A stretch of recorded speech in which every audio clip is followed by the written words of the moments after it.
कहानी की शुरुआत में ही हम देखते हैं कि आयशा वर्मा नाम की एक लड़की अपने हस्बैंड गुरु के लिए एक मैसेज छोड़ती है। उसके बाद गुरु आयशा को कॉल करता है और वो लोग जब बात कर रहे थे तब अचानक घर में एक मास्क पहना हुआ आदमी घुस जाता है और वो आयशा पर अटैक करता है और फिर वो आदमी आयशा को खिड़की से नीचे फेंक देता है। उसके बाद आयशा के अंतिम संस्कार में सीबीआई ऑफिसर आदित्य राठौर आते हैं और वो ये कहते हैं कि जल्द से जल्द उन लोगों को आयशा के कातिल को ढूंढना पड़ेगा, नहीं तो गुरु सब कुछ बर्बाद कर देगा। उसके बाद फ्लैशबैक में गुरु के पास्ट के बारे में दिखाया जाता है। गुरु गोवा में गैंगस्टर सीजर के लिए काम करता था। सीजर ने बचपन में गुरु को ट्रेनिंग दिया था और गुरु के माँ बाप के कातिल से उसे बदला लेने में भी उसने मदद किया था। देवू नाम के एक लड़के को मारने के लिए गुरु को अरेस्ट किया जाता है, लेकिन पुलिस ज्यादा कुछ नहीं कर पाती है और गुरु को आसानी से बेल मिल जाती है। इसी दौरान गुरु आयशा से मिलता है।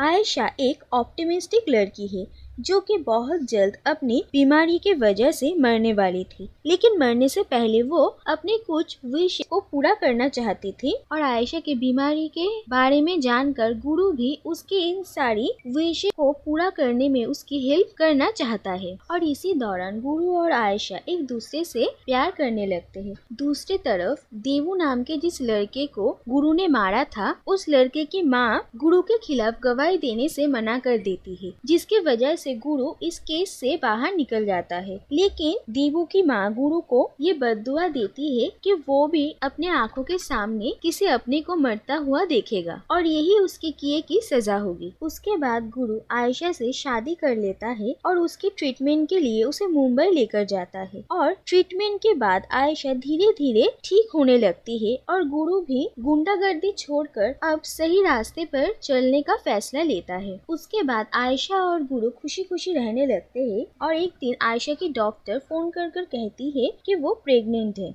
और उसी दिन गुरु का जॉब के लिए इंटरव्यू भी था। आयशा डिसाइड करती है कि गुरु के इंटरव्यू के बाद वो उसे इस बारे में बताएगी, लेकिन इससे पहले ही उसी दिन आयशा की मौत हो जाती है। इसी बीच हम राकेश नाम के एक मिडिल क्लास अनसक्सेसफुल आदमी की कहानी भी देखते हैं, जिसकी बीवी उसे बिल्कुल भी भाव नहीं देती है और बात बात पर उसकी इंसल्ट करती है, लेकिन राकेश फिर भी अपनी पत्नी से बहुत प्यार करता है। लेकिन हर दिन की अपनी इस बेइज्जती और नाकामयाबी की वजह से वो काफी फ्रस्ट्रेटेड था और वो अपने इसी फ्रस्ट्रेशन को निकालता है उन दूसरी औरतों पर जो कि उससे काफी रूडली बात करते हैं और इन्हीं औरतों में एक थी आयशा। जिस दिन आयशा की मौत हुई थी उसी दिन सुबह सड़क के खड्डों की वजह से अनजाने में ही आयशा राकेश पर चिल्ला देती है और उसके बाद राकेश उसके घर जाकर आयशा को मार डालता है। दूसरी तरफ गुरु आयशा की मौत से बिल्कुल टूट चुका है, लेकिन वो आयशा के कातिल को भी ढूंढने निकल पड़ता है। लेकिन इसी दौरान एक दिन गुरु राकेश के बेटे से एक चर्च में मिलता है और वो उसके हाथ में एक पेपर पिन व्हील देखता है। ऐसे पिन व्हील्स आयशा भी बनाया करती थी और जब गुरु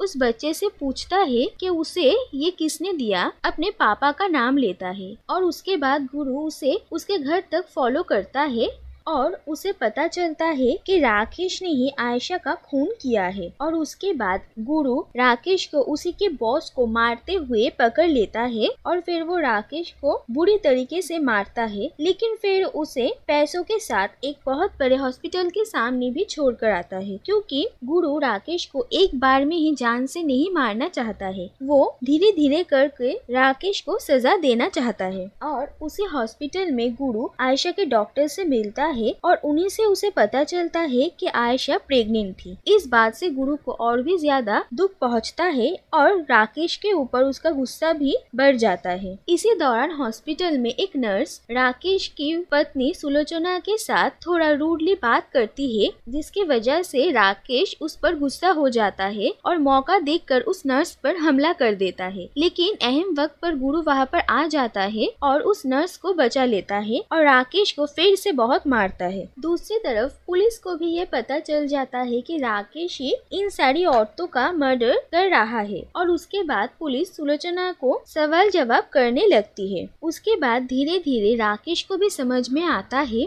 कि गुरु उसी के हाथों खून हुई आयशा नाम की लड़की का ही पति है और अब वो उससे इस बात का बदला ले रहा है। उसके बाद राकेश गुरु को फोन करता है और उसे कहता है कि उसे पता चल गया है वो कौन है और वो उसे धमकी देता है कि वो अब आयशा के पिता को भी मारने वाला है। और गुरु जल्द से जल्द आयशा के पिता के घर पहुंचता है, लेकिन वहां जाकर देखता है कि राकेश पहले से ही उन्हें मार चुका है। उसके बाद राकेश गुरु के घर से ही सीबीआई ऑफिसर आदित्य राठौर को फोन करता है उसे अरेस्ट करने के लिए, लेकिन वो गुरु को इसके बारे में बता देते हैं और फिर गुरु घर में जाकर राकेश को देखता है और राकेश कहता है कि वो चाहता है कि गुरु उसे मार डाले ताकि वो सुलोचना के नजरों में ऊपर उठ जाए, क्योंकि सुलोचना इस बात पर यकीन नहीं करती है कि राकेश ने किसी का खून भी किया है और अगर एक बार गुरु ने राकेश को मार दिया तो सुलोचना और बाकी सबको यही लगेगा कि वो निर्दोष है और गुरु ने ही ये सारे खून किए हैं।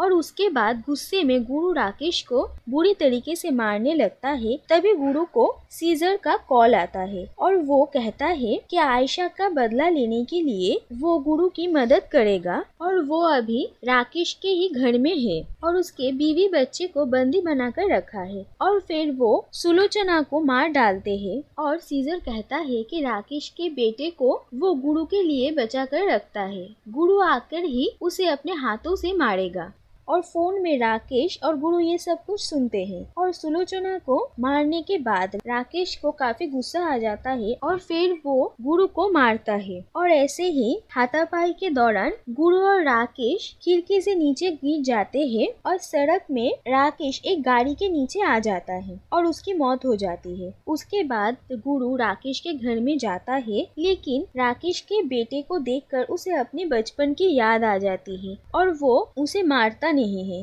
और आखिर में ये दिखाया जाता है कि गुरु ने मनीष को अडॉप्ट कर लिया है और अब वो उसके साथ मिलकर आयशा के बाकी बचे हुए विश को पूरा कर रहा है।